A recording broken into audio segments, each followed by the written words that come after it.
Sir, అన్నం తినండి. అవసరం లేదు, ఆ కంచాన్ని తీసేయ్. చూడండి సార్, కోపాలు మనుషుల మీద ఉండొచ్చు, ఆకలి మీద ఉండకూడదు. ఆకలి బాధ ఎవరికైనా ఒక్కటే. ఆగర్భ శ్రీమంతుడికైనా, పూట కూలి చేసుకుని బతికేవాడైనా తిండి కోసమే కష్టపడతాడు. అందుకే అన్నాన్ని దైవస్వరూపం అంటారు. దానిమీద అలగకూడదు. మీకు నా మీద కోపం ఉండొచ్చు, కానీ నేను వండిన అన్నం మీద కోపం ఎందుకు? అది మీ కడుపు నింపుతుంది.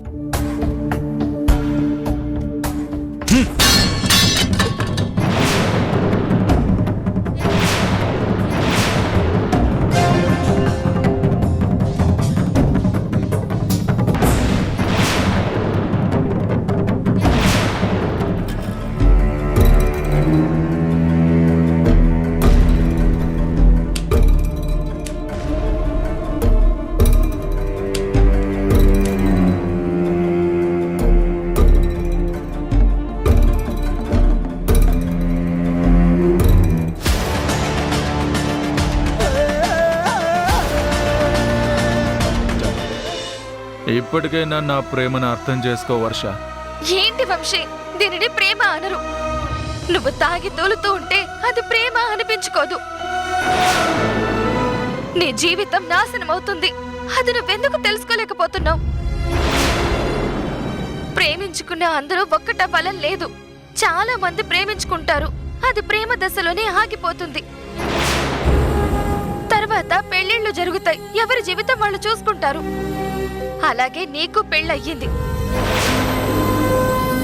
నీ జీవితం నువ్వు చూసుకోవాలి. నువ్వు సమంతతో బాగుండాలి.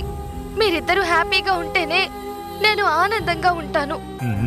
నేను ప్రేమించింది నిన్ను, నేను మనసిచ్చింది నీకు, బ్రతకాలనుకున్నది నీతో. నువ్వే కాదనుకున్నాక నాకు బ్రతికే అక్కర్లేదు. బ్రతకాలి వంశీ, ఎందుకంటే తను నువ్వు తాళి కట్టిన భార్య. దైవ సాక్షిగా 3 ముళ్ళు వేసి నీ జీవితంలోకి తీసుకొచ్చావు. ఇంకా ఈ జీవితం అంతా నువ్వు తనతోనే బ్రతకాలి. అది ఎప్పటికీ జరగని పని. జరిగి తీరాలి. ముందు నా మీద కూడా నీకు ప్రేమ లేదు కదా. నన్ను చూశాక, నాతో మాట్లాడాక నా మీద నీకు ప్రేమ కలిగింది. తర్వాత నిన్ను ప్రేమించుకునేలా చేశావు. ఇప్పుడు కూడా అదే చెప్తున్నాను. ముందు సమంతతో జీవించు, అప్పుడు ప్రేమ పుడుతుంది. ఆ ప్రేమతోనే మీరిద్దరూ ఒక్కటవుతారు. మీ జీవితం బాగుపడుతుంది. నువ్వు నా జీవితంలోకి రానంటున్నావు కదా, మరి నేనేమైపోతా నీకెందుకు? నేను బాగుండాలి అంటే నువ్వు నాతో ఉండాలి. అలా ఉంటావా చెప్పు. నేను మళ్ళీ పాత వంశీలా ఉంటాను. నా మనసంతా నువ్వే ఉన్నావు. నిన్ను కాదని ఆ సమంతకి నేను మనసు ఇవ్వలేను.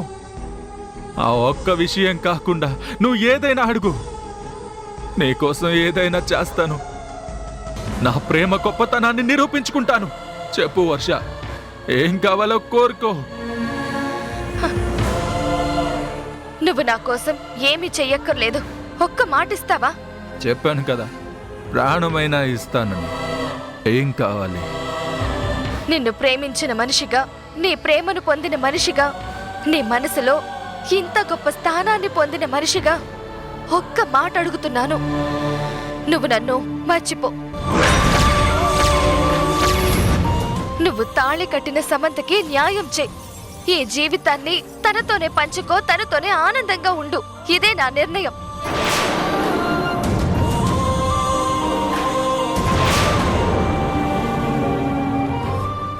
ఎల్లుండి శంకర్ ప్రసాద్ గారి షష్ఠి పూర్తి జరుగుతోంది. ఆ రోజు నువ్వు అక్కడికి రావాలి. ఆ ఫంక్షన్లో పాల్గొనాలి. సమంతని నీ జీవితంలోకి తీసుకోవాలి. నీకోసం సరిగ్గా 4 గంటల 59 నిమిషాల వరకు నేను ఎదురు చూస్తూ ఉంటాను. నువ్వు వచ్చి నేను చెప్పినట్టు చేస్తే సీతగా నేను బ్రతికే ఉంటాను. ఒక్క నిమిషం ఆలస్యమైనా సరే నేను ఈ ప్రపంచాన్ని వదిలి వెళ్ళిపోతాను. నా మాట నేను నిలబెట్టుకోలేనప్పుడు నేను బ్రతికి ప్రయోజనం లేదు. నా మాట నిలబెట్టి నన్ను బ్రతికించుకుంటావో నీ ప్రేమ గొప్పది అని నా ప్రాణాలు తీసుకోమంటావో నీ ఇష్టం. కానీ గుర్తుపెట్టుకో, నేను బతికేది ఎల్లుండి సాయంత్రం 4:59 వరకే.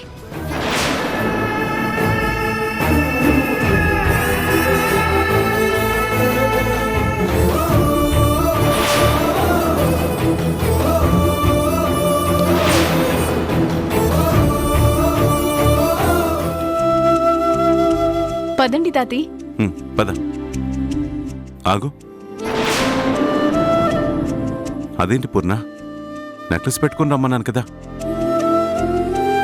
అయ్యో, మనం ఆ నెక్లెస్కి పూజ చేయిద్దామని కదా గుడికి వెళ్తున్నాం. అదే మర్చిపోతే ఎలా? మర్చిపోయానండి. సమంత, నువ్వెళ్ళి నెక్లెస్ తీసుకురామ్మా. సరే నాని.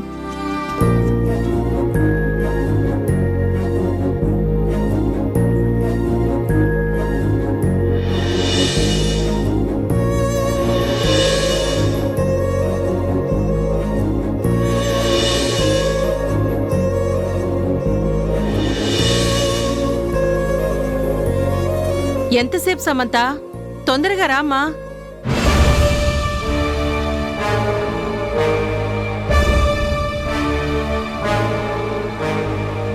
సమంత, నెక్లెస్ తీసుకురమ్మంటే తీసుకురాకుండా ఉట్టి చేతులతో వచ్చావేంటి? ఆ నెక్లెస్ నీ రూమ్లో కబోర్డ్లోనే పెట్టాను తాతి, కానీ ఇప్పుడు కనిపించడం లేదు.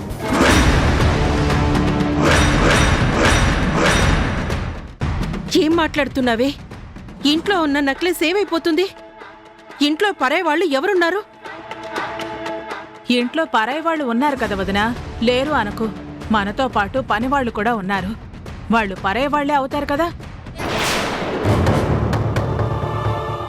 ఏంటి సమంత, కబోర్డ్లో పెట్టిన నెక్లెస్ ఎక్కడికి పోతుంది? పూర్తిగా వెతికావా? మొత్తం వెతికాను గ్రాని, ఎక్కడా కనిపించలేదు. అదేంటమ్మా, ఇంట్లో ఉంది ఎక్కడికి పోతుంది? అది నా రూమ్లోకి ఇంకెవరు వస్తారు? అక్కడే పెట్టావా, ఇంకెక్కడైనా పెట్టి మర్చిపోయావా? బాగా ఆలోచించమ్మా. ఎందుకు రాలేదన్నయ్య? వర్ష ఆ రూమ్లో ఉండటం నేను చూశాను. తను కాసేపు అక్కడే ఉంది. బయటకు వస్తున్నప్పుడు అన్నయ్య లేకుండా ఆ రూమ్లో నువ్వేం చేస్తున్నావని కూడా నేను అడిగాను. తను నాకేం సమాధానం చెప్పలేదు. అంటే ఏంటి మహి నీ ఉద్దేశం? వర్ష తీసిందంటావా? తీయదనేమైనా రూలుందా? ముందా వర్ష ఎక్కడుందో చూడు. ఏమండి, వర్ష లేదండి. ఏదో పనుందని బయటికి వెళ్ళింది. ఇంకేముంది, అర్థమైంది కదన్నయ్య. తానే గదిలో నుంచి నెక్లెస్ తీసేసింది. మొన్న నెక్లెస్ పట్టుకున్నప్పుడు కూడా చెప్పింది కదా, చాలా బాగుందని. మనసు పడినట్టుంది. మహి, మాటలు మర్యాదగా రాని.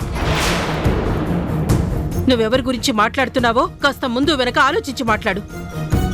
అసలు వర్ష ఎవరో నీకు తెలుసా? ఏంటి పూర్ణ, మహి మీద అరుస్తున్నావేంటి? వర్ష ఎవరో ఇక్కడ అందరికీ తెలుసు. ఈ ఇంట్లో ఒక పని మనిషిగా సమంత తీసుకొచ్చిన మనిషి. ఇంట్లో నెక్లెస్ పోయింది, వర్ష ఇంట్లో లేదు. దీన్ని బట్టే అర్థమవుతుంది కదా దొంగ ఎవరనేది.